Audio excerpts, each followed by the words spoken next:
अब एक बात बताओ, जब भी इंडियन एनिमेशन का नाम सुनते हो तो दिमाग में सबसे पहले क्या आता है? Weird physics, low quality CGI और ऐसी एक्शन सीन्स जो रियलिटी की माँ चोद देती हैं? हाँ, आज इंडियन कार्टून्स, मीम्स और ट्रोलिंग का सब्जेक्ट बन चुके हैं, जबकि जापान एनिमे और अमेरिकन कार्टून की एनिमेशन इंडस्ट्री पूरी दुनिया में धमाल मचा रही है। यहाँ तक कि पाकिस्तान ने भी अपनी खुद की एक गिबली मूवी बना ली है और चाइना की एक एनिमेटेड मूवी ने $2 बिलियन कमा लिए हैं और हमारे यहाँ वही पुरानी चीजें रिपीट होती जा रही हैं। लेकिन सवाल ये है, क्या सिर्फ बजट की कमी इसकी वजह है या इसके पीछे और भी बड़ी प्रॉब्लम्स हैं? आज हम समझेंगे कि इंडियन एनिमेशन की असली दिक्कतें क्या हैं और क्या ये कभी इंप्रूव हो सकता है।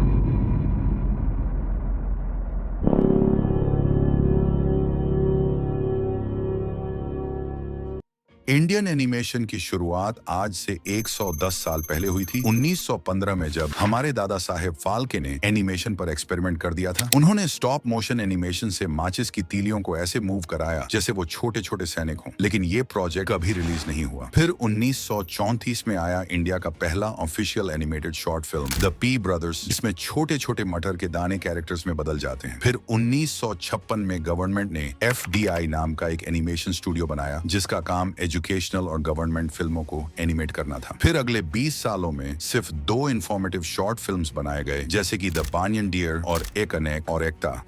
अब आता है 1980 का दशक, जब दूरदर्शन पूरे देश में छाया हुआ था और इसी टाइम पर इंडिया में कुछ एनिमेटेड कंटेंट बनने शुरू हुए। गायब आया ये इंडिया का पहला एनिमेटेड टीवी शो था जिसमें एक भूत प्रॉब्लम सॉल्व करता था। Ramayana the legend of Prince Rama, India और जापान का कोलेब्रेशन, और इंडिया की पहली high quality animated film Pandavas the 5 warriors, India की पहली 3D एनिमेटेड मूवी। और फिर साल 2000 में एनिमेशन इंडस्ट्री धीरे धीरे आगे बढ़ी और 2005 रिटर्न्स ऑफ हनुमान, इंडिया की पहली सुपरहिट एनिमेटेड मूवी। बचपन में सबने देखी होगी, लेकिन इसके बाद ज्यादातर जो भी एनिमेशन प्रोजेक्ट आए उसे देखकर सबका रिएक्शन कुछ ऐसा था, ये तो टट्टी है।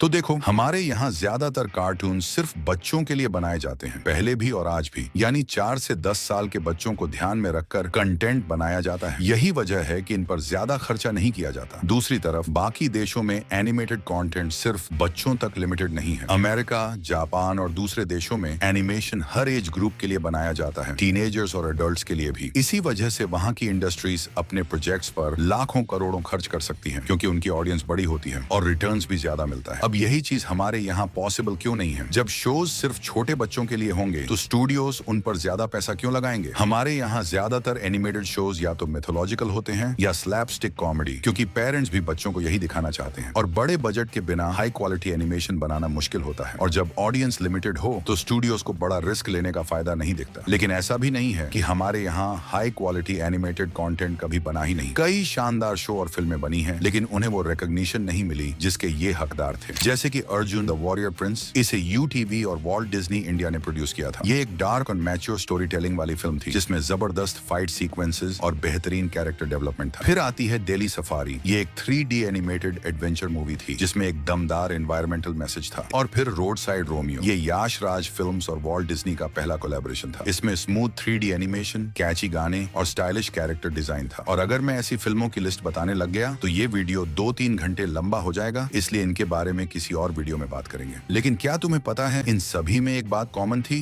ये सब फ्लॉप हो गए। नहीं, ऐसा नहीं हो सकता। कह दो कि ये झूठ है। हाँ भाई, ये सभी फिल्में फ्लॉप रही क्योंकि लोग इन्हें ये सोचकर देखने ही नहीं गए कि अबे ये तो बच्चों का कार्टून है। लेकिन क्या इसका मतलब ये सब बुरी थी? बिल्कुल नहीं। दिल्ली सफारी भले ही इंडिया में फ्लॉप रही, लेकिन इंटरनेशनल लेवल पर इसे जबरदस्त रिस्पॉन्स मिला। इसने कई अवार्ड्स जीते और साउथ कोरिया में तो ये सुपरहिट रही। इंडिया में इसने सिर्फ 2 करोड़ कमाए थे, लेकिन साउथ कोरिया में इसने 12 करोड़ से ज्यादा की कमाई कर ली थी। अब इसे तुम्हें ये समझ में आ गया होगा कि अच्छा कंटेंट बनाने के बावजूद क्रिएटर्स को अच्छा रिस्पॉन्स नहीं मिला। इंडिया में एनिमेशन का मतलब सिर्फ बच्चों के लिए एंटरटेनमेंट रह गया है। अगर कोई स्टूडियो सीरियस, मैच्योर या यूनिक स्टोरी के साथ कुछ नया ट्राई करता है तो या तो उसे ऑडियंस नहीं मिलती या फिर मार्केटिंग इतनी कमजोर होती है कि लोग जानते ही नहीं कि ऐसा कुछ बना भी है। जब फिल्मों और सीरीज को ही दर्शक नहीं मिले तो स्टूडियो को मजबूरन वही बनाना पड़ा जो बिकता है। और यही वजह है कि छोटा भीम और मोटू पतलू जैसे शोज बनाए जाते रहे।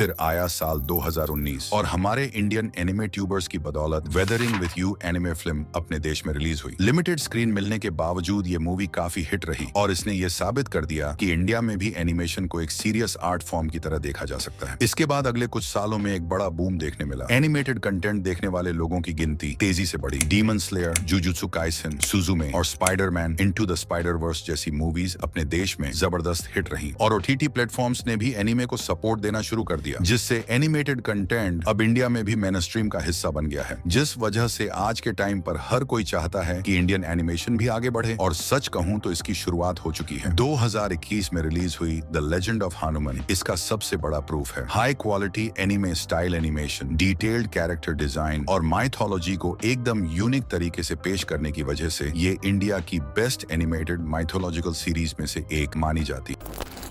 अब आते हैं इंडिया के पहले एनिमे स्टाइल प्रोजेक्ट पर, करम चक्र। 2017 में एक इंडिपेंडेंट स्टूडियो दुर्गा स्टूडियोज ने इंडिया का पहला एनिमे बनाने की कोशिश की और 2020 में इसका पायलट एपिसोड रिलीज हुआ। इसकी स्टोरी गंगा नाम की एक ऑर्फन लड़की की जर्नी को फॉलो करती है, जो अपने पेरेंट्स और अपनी असली पहचान को ढूंढने में लगी है। लेकिन जैसे जैसे वो अपने पास्ट के क्लूज ढूंढती जाती है, ये कहानी मिस्ट्री, साइकोलॉजी और क्रिप्टोग्राफी के डार्क सीक्रेट्स को खोलने लगती है। पर यह सिर्फ एक सिंपल खोज नहीं, बल्कि गंगा की पूरी लाइफ बदलने वाली एक सच्चाई है। लेकिन अफसोस, इसका पायलट एपिसोड आए हुए 5 साल हो गए और अभी तक इसके फ्यूचर का कोई आइडिया नहीं है। और पिछले कुछ सालों से वैभवी स्टूडियोज भी एक इंडियन एनिमे प्रोजेक्ट पर काम कर रहा है, जिसका नाम है ट्रायो। अब तक इसकी 2 मंगा वॉल्यूम्स आ चुकी हैं और ऐसा कहा जा रहा है कि इस साल इसका एनिमे भी रिलीज हो सकता है। मजेदार बात यह है कि इसका ट्रेलर भी लॉन्च हो चुका है और ऑनेस्टली ट्रेलर काफी अच्छा लग रहा है। उम्मीद यही है कि प्रोजेक्ट दमदार निकले, ताकि और भी इंडिविजुअल क्रिएटर्स और स्टूडियोज आगे बढ़कर इंडियन एनिमे इंडस्ट्री को आगे ले जाएं। अब बस देखना यह है कि ट्रियो क्या धमाल मचाता है। और काश हमारी बड़ी एनिमेशन इंडस्ट्रीज भी एनिमे को सीरियसली लेती और सिर्फ छोटे बच्चों के लिए नहीं, बल्कि टीनेजर्स और एडल्ट्स के लिए भी क्वालिटी कंटेंट बनाती। और ऐसा नहीं है कि हमारे पास अच्छी कहानियों की कमी है। अगर हमारी इंडस्ट्री लोकल कॉमिक बुक कंपनियों से कोलैबोरेट करे तो कई जबरदस्त प्रोजेक्ट्स बन सकते हैं। अब सोचो, अगर राज कॉमिक्स अपने इंटरनल कॉन्फ्लिक्ट्स को ठीक कर ले तो हमें नागराज, ध्रुव, डोगा, परमाणु जैसे आइकॉनिक कैरेक्टर्स पर एनिमेटेड शो देखने को मिल सकते हैं। इमेजिन करो, नागराज या डोगा का एक high quality anime style show, कितना कमाल लगेगा। बस जरूरत है कि इंडस्ट्री इस पोटेंशियल को समझे और सही इन्वेस्टमेंट करे, वरना हम सिर्फ जापानी और अमेरिकन एनिमेशन देखते ही रह जाएंगे और इंडियन एनिमे बस एक सपना बना रहेगा। तो अब आगे क्या होता है ये तो आने वाला वक्त ही बताएगा। लेकिन तुम्हारी इस बारे में क्या राय है, ये मुझे कमेंट सेक्शन में जरूर बताओ। और ऐसे ही डिटेल्ड एनालिटिक्स वीडियो देखने के लिए तुम इस प्लेलिस्ट को जरूर चेक करो। और अगर ये वीडियो पसंद आया हो तो लाइक, शेयर और सब्सक्राइब करना मत भूलना।